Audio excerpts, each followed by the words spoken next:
Conecta, lidera, crece. Bienvenidos a Nexus on Air, el punto de encuentro entre quienes sueñan en grande y quienes hacen que las cosas pasen. Soy Alejandra Rodríguez y esto acaba de comenzar.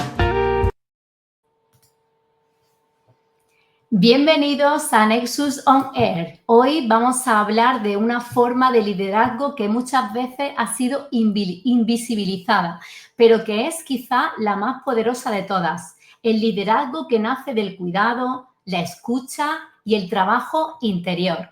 Nuestra invitada es una mujer que ha acompañado a cientos de otras mujeres a reencontrarse consigo mismas, a reconocer su historia como fuente de poder y a diseñar vidas con sentido. Fundadora de Mental Balance, psicóloga, consultora y tejedora de redes de contención y transformación, hoy nos acompaña Dioema Angeu. Bienvenida. Hola, ¿qué tal? Muchas gracias por la invitación, Alex. Saludo a tu audiencia y bueno, pues tendremos un buen rato para poder conversar y poder dejar un mensaje que sea poderoso para las mujeres que nos escuchan. Genial. Vamos a comenzar con nuestra sección número 1 del programa. Sección 1. Conecta en 5. Una idea, una historia o una mirada que despierta tu liderazgo interior. Dioema, bienvenida de nuevo. En Nexus hablamos de conexiones con sentido y tu trabajo tiene mucho que ver con eso, pero desde un lugar distinto. El cuidado, el cuerpo, la historia. Quiero comenzar por esto. ¿Cómo nace Mental Balance y cuál fue la chispa que te hizo crear un espacio como este? Sí, fíjate que, bueno, yo estudié psicología y después hice una maestría en psicoanálisis. Y entonces para mí la salud mental era algo que era como parte de mi vida. Entonces cuando salgo de la universidad y estaba en esa transición de la maestría, pues me doy cuenta que no hay como espacios, ¿no? Para que las personas en general puedan tener un lugar para hablar de salud mental, de estar bien, de cuidarse, ¿no? Y a veces más allá de un proceso psicoterapéutico, porque muchas personas pues no quieren hacerlo o necesitan una contención más comunitaria. Y entonces eso me hizo fundar primero Psique, que era una iniciativa como muy psicológica y, bueno, evidentemente, pues con cuestiones de grupos terapéuticos, grupos de enfoque, ¿no? Y después surgió el Centro Soy, que era una metodología de desarrollo de habilidades del pensamiento. Entonces atendíamos familias había un equipo y atendíamos familias, atendíamos niñas y niños y mujeres. Entonces era como muy bueno porque finalmente dábamos herramientas y creamos una comunidad. Y esa fue la primera ocasión en la que yo dije, ok, esto de crear comunidad crea pues como redes, ¿no? Y se van tejiendo conversaciones.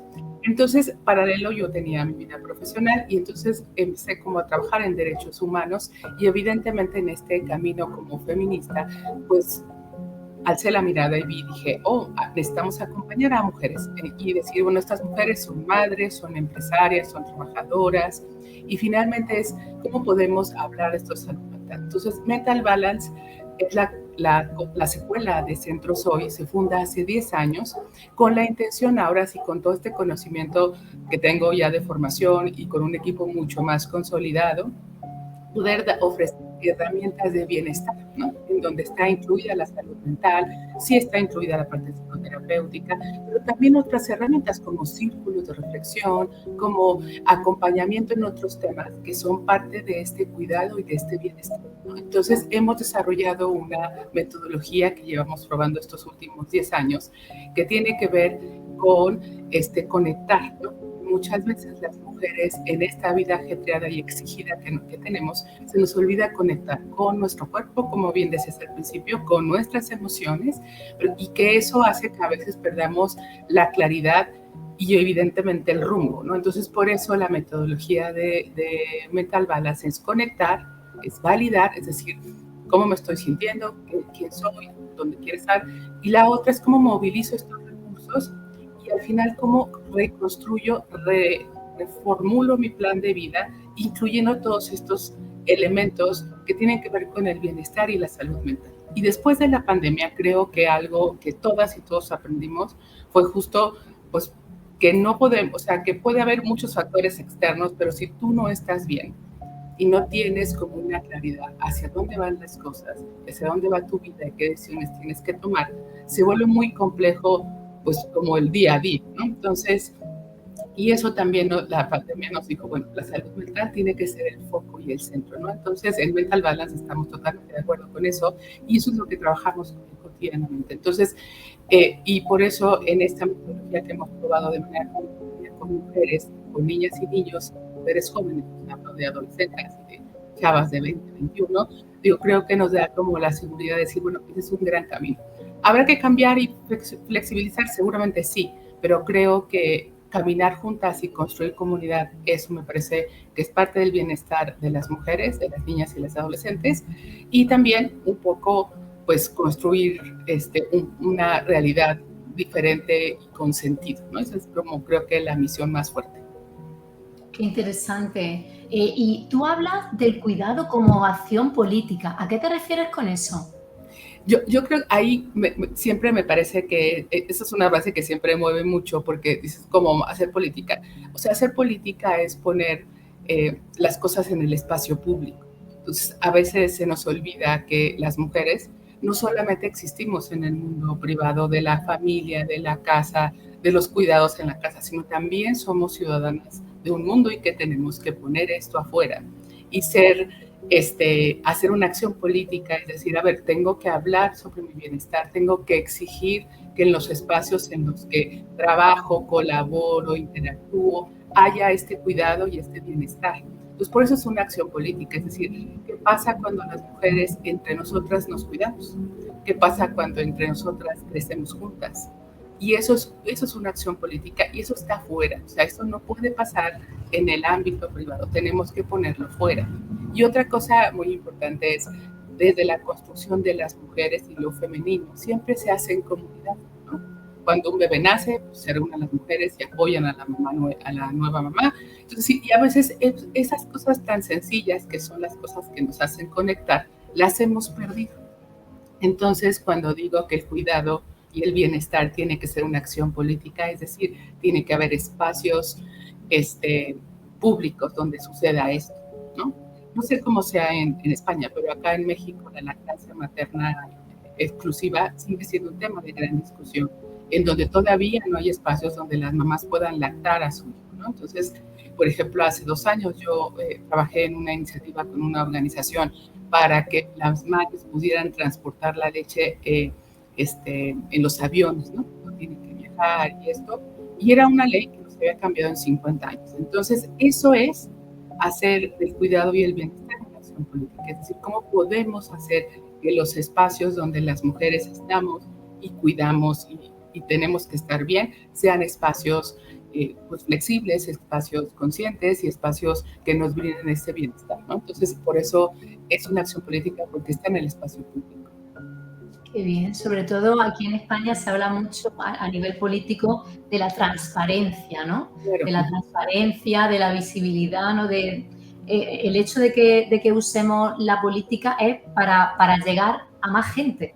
Es decir, con un mismo mensaje, con normativas, con legislación, es decir, poder llegar a mucha más gente. Y es súper importante lo que nos estás diciendo.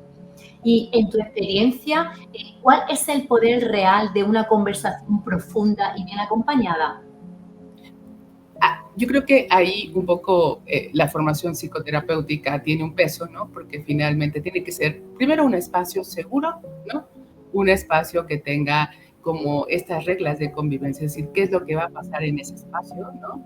Y que esas reglas son un poco acordadas desde lo que la mujer está buscando en el espacio, ¿no?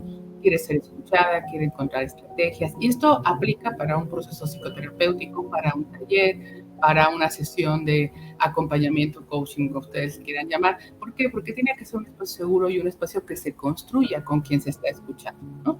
Y saber pues, que a veces los acompañamientos pues, sí pueden ser psicoterapéuticos, a veces nada más es una consejería psicológica, ¿no? Que son 2, 3 sesiones y podemos terminar de conversar. A veces somos partícipes en un taller, por ejemplo, ¿no? O en un círculo de mujeres. Entonces, creo que crear espacios en donde todos tengamos claros qué estamos haciendo ahí, que sea un espacio seguro, que sea un espacio cuidado, que haya estos acuerdos de convivencia de qué es lo que va a ocurrir aquí.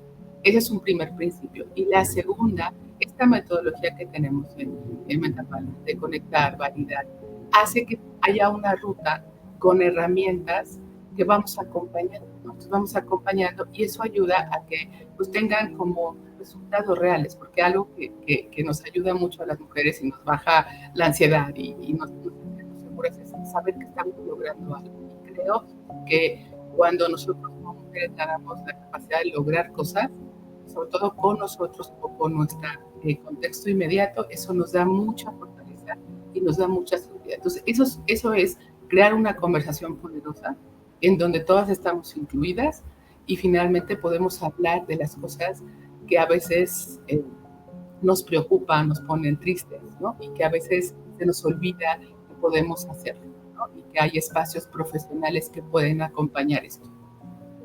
Qué interesante, qué bonito.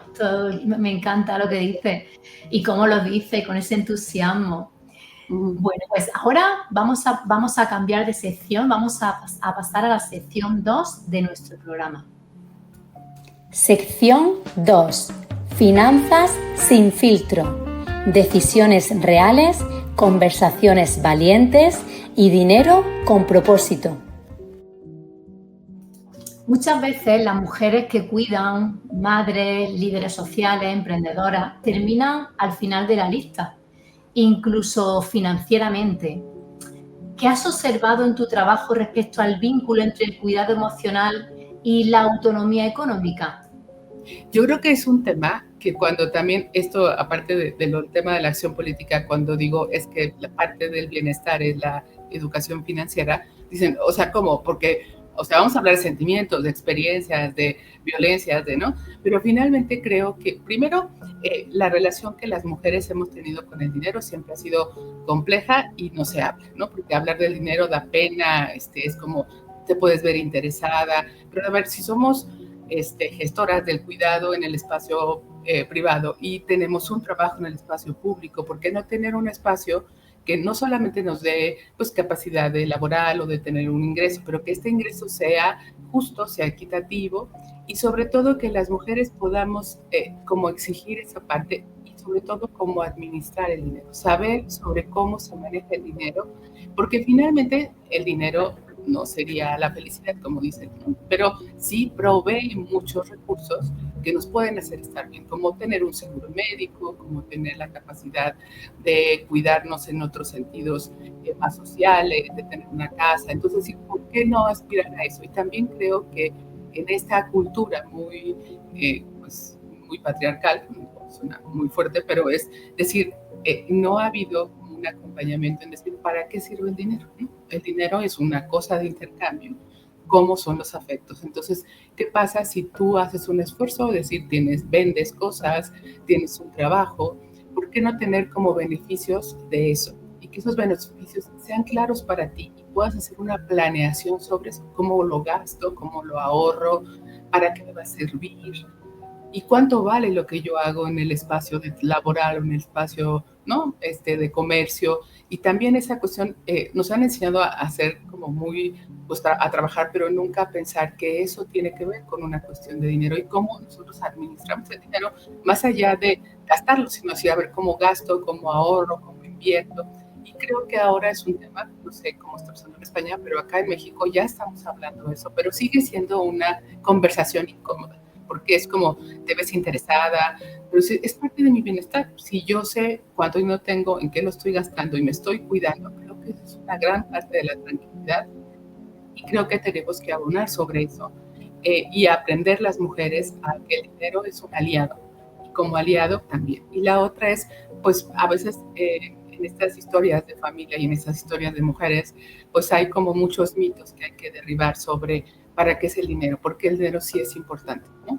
No es que sea uno materialista, sino decir, el dinero se necesita para cosas que son básicas de mi cuidado, ¿no? Y también para crecer, para poder tomar un curso, para poder pagar algo que necesito, y también, ¿por qué no?, para gastarlo para algo que yo quiera, ¿no? Comprarme una ropa, irme de vacaciones, o sea, es decir, también el dinero se disfruta, no solamente se administra, sino también se disfruta. Y creo que las mujeres cada vez en los espacios donde disfrutamos se van reduciendo, ¿no? Entonces, también el bienestar es pasarla bien. Hace unos días alguna de mis pacientes me preguntaba, dime 5 cosas que disfrutas. No pasamos del número 3, ¿no? Es decir, ¿por qué nos cuesta tanto a las mujeres disfrutar? Entonces, también el dinero es para disfrutar, no solamente para planificarlo y ordenarlo, sino también para disfrutarlo. Entonces, creo que ahí las mujeres tenemos que cambiar nuestro discurso interno como personas para poderlo ejercer en el espacio público. Exactamente. Yo soy mentora en finanzas y yo misma he tenido que romper un montón de patrones de reprogramación mental que traemos por ser mujer, Sí, ¿verdad? En primer lugar, porque da igual lo avanzados que estemos en el país que estemos, pero la creencia es que el hombre es el que tiene que traer el dinero a la casa y la mujer pues tiene que estar cuidando a los niños, haciendo la comida y poco más. Y en el momento que se cambian los patrones, ¿no? Que es la mujer la que gana más dinero que el hombre o la que tiene un trabajo fuera, la que viaja, la que tal, pues en función de qué tipo de mentalidad no está bien visto. Claro, y que tenemos que cambiarlo porque finalmente son las decisiones que hemos tomado en nuestro plan de vida y finalmente pues esta parte del éxito y el éxito tiene que estar acompañado de una compensación, no solamente de reconocimiento, ¿no? Sino también como financieramente. Y eso es algo que a las mujeres nos incomoda mucho hablar, ¿no? Exacto. ¿Y cómo se ve una relación saludable con el dinero desde el enfoque que tú trabajas? Primero, o sea, hay que reconocer desde cada una cuál ha sido como tu historia con el dinero, tu historia familiar y qué patrones estás repitiendo con esto.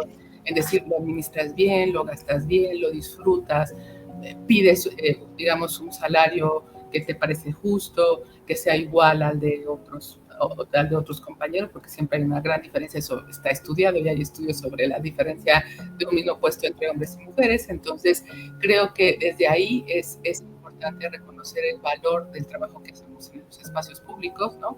Y también, o sea, ya me ha tocado trabajar con emprendedoras en comunidades, ¿no? Que venden sus productos y a veces los venden.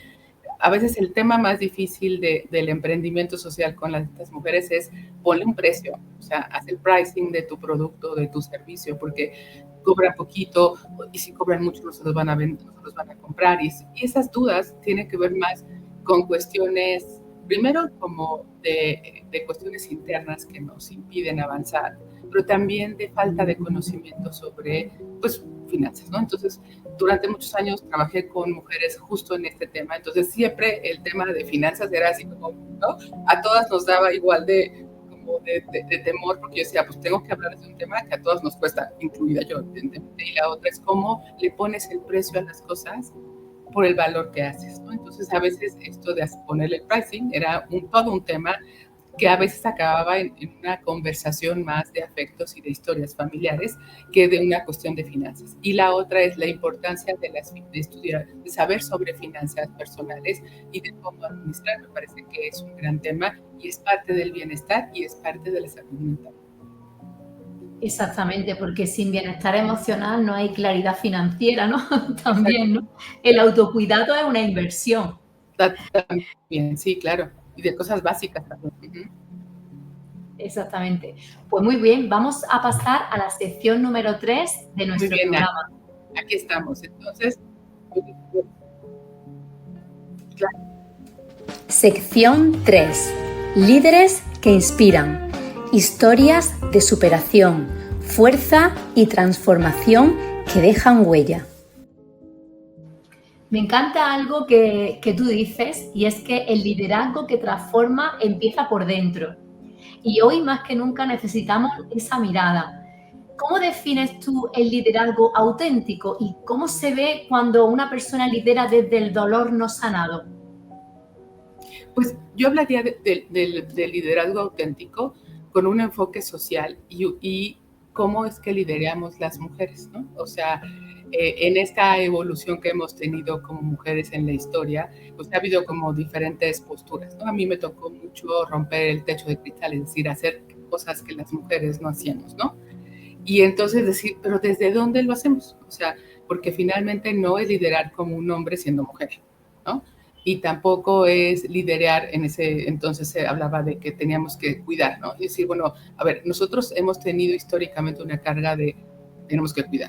De qué pasa si nos cuidamos y luego cuidamos, ¿no? Entonces, parte de este liderazgo social, consciente y femenino tiene que ser como decir, a ver, ¿dónde pongo esto que cuida, el cuidado que me es muy natural, pero de una manera que pueda ser bueno para todas y todos? Porque a veces creo que algunos liderazgos son muy positivos hacia afuera, o sea, con el equipo, con las personas, pero no con una misma. Entonces creo que por eso empieza desde la historia, ¿no?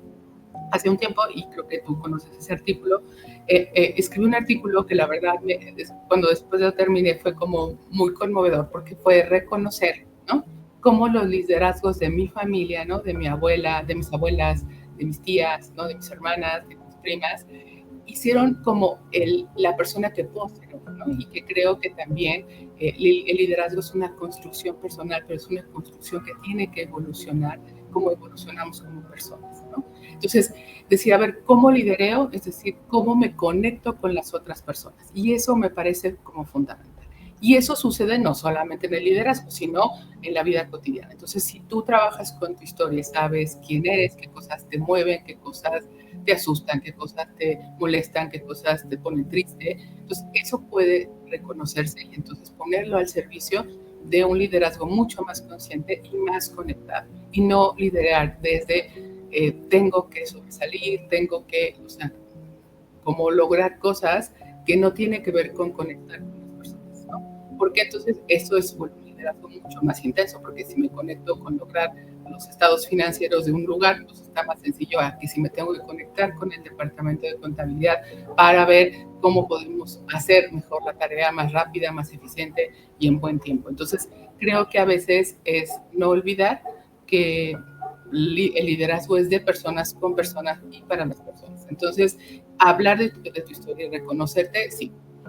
Yo siempre he tenido puestos de liderazgo y creo y reconozco que he ido evolucionando y aprendiendo, ¿no? Pero en la medida en que yo he ido aprendiendo de mí misma y que he podido conectar desde otros lugares y desde otras ideas con las demás y con los demás, ¿no? Entonces creo que ese es un camino que tenemos que recorrer y también no es un camino que se recorre sola, ¿no? Porque no sé en qué momento de la historia a las mujeres nos contaron que teníamos que hacerlo todo por nosotras mismas, ¿no? A ver, los liderazgos se construyen con otros liderazgos, o sea, con otras mujeres. Y yo siempre recalco mucho a mis pacientes en las conferencias, es decir, las mujeres construimos identidad en grupo. Entonces, ¿por qué nos aislamos? ¿Por qué no nos conectamos? Entonces, los liderazgos tienen que estar conectados. Entonces, parte de ser líder es estar en relación con otras personas y con otros líderes y con la gente a la que te toca acompañar.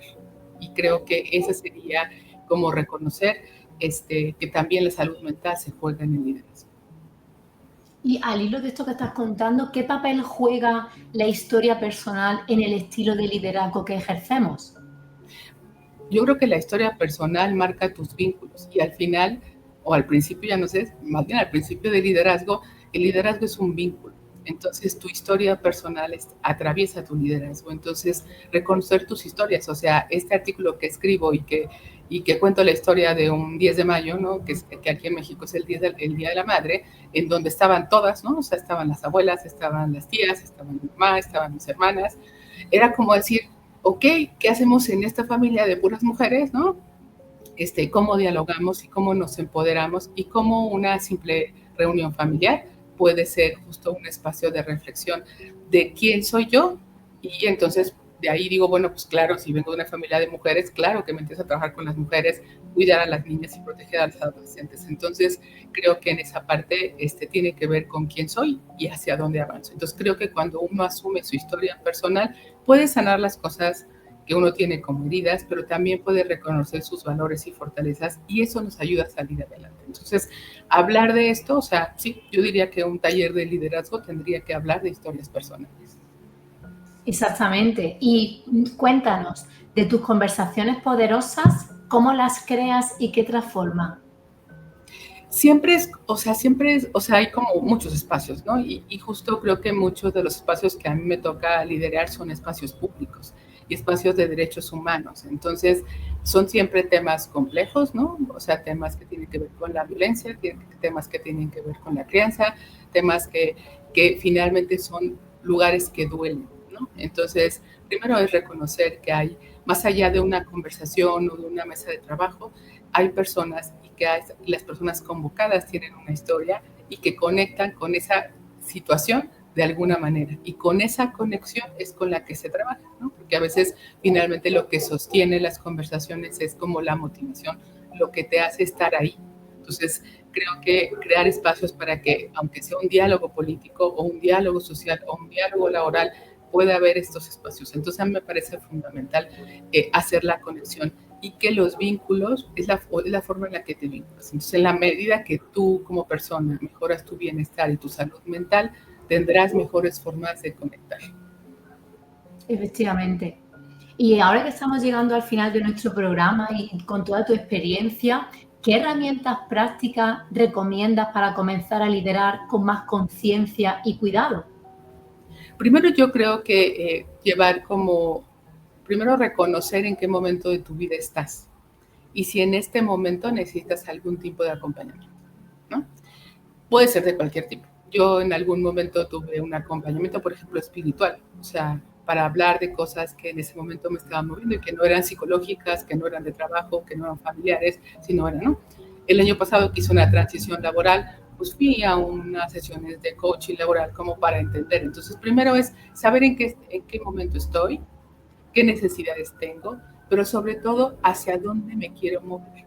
Porque muchas veces, y eso la pandemia nos quebró ese esquema, es decir, a veces pues hacemos las cosas iguales todos los días, ¿no? Y resuelvo cosas y siento que avanzo porque me fui de vacaciones, porque, no sé, me cambié de casa, pero no hay un proyecto.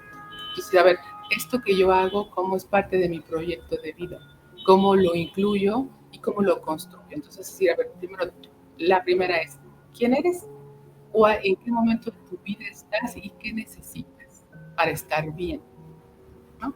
A veces necesitamos tener como espacios para hacer ejercicio, otros para hacer meditaciones y tienes que buscar un espacio siempre. O sea, la segunda recomendación es busca ayuda, o sea, si necesitas buscar la ayuda. Tercero, siempre tener un espacio personal que sea, no sé, hacer ejercicio, a lo que sea para ti. O sea, meditar, leer un libro, que no sea una obligación o un algo que tengo que hacer, es algo que a ti te recargue la batería, ¿no? Cada una de nosotros sabemos qué cosas nos recargan la batería. Y eso que recarga la batería no es ver televisión, no es ver redes sociales, es algo que tiene una acción para tu bienestar. Y entonces, esta me parece que es un tercer asunto. El cuarto asunto es muy importante, el círculo de personas con las que te rodeas y que compartes, porque son las que te ayudan a crecer o te pueden apoyar en momentos como difíciles. Y cinco, pues, evidentemente tu autonomía, no solamente financiera, sino tu autonomía en todos los sentidos para poder de veras construir este plan de vida. Entonces, más o menos serían estas 5 recomendaciones que me parece que pueden ser importantes y que son muy generales y que las podemos ir ajustando porque sabemos que cada momento de vida pues, requiere cosas diferentes.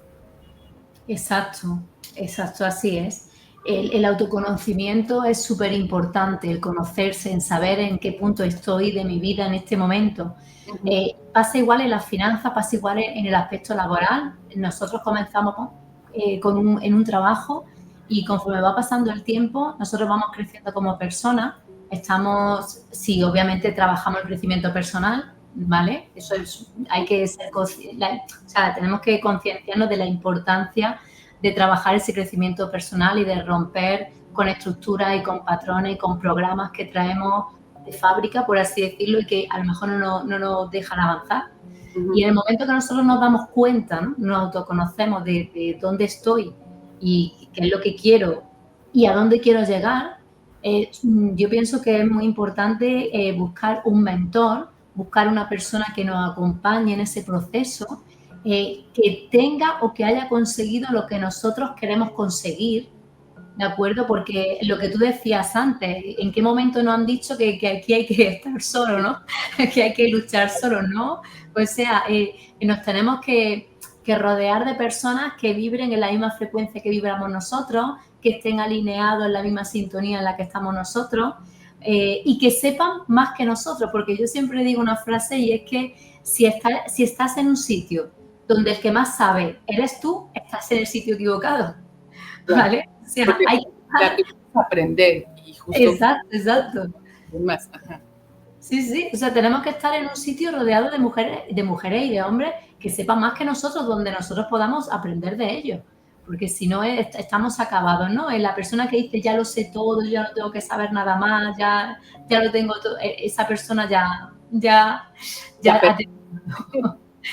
Y para terminar con esta entrevista, sabemos que has acompañado a muchas mujeres, a muchos hombres en este proceso y ¿ha habido alguno que te haya tocado más profundamente, que ejemplifique toda esta transformación desde lo colectivo que estamos hablando en esta entrevista?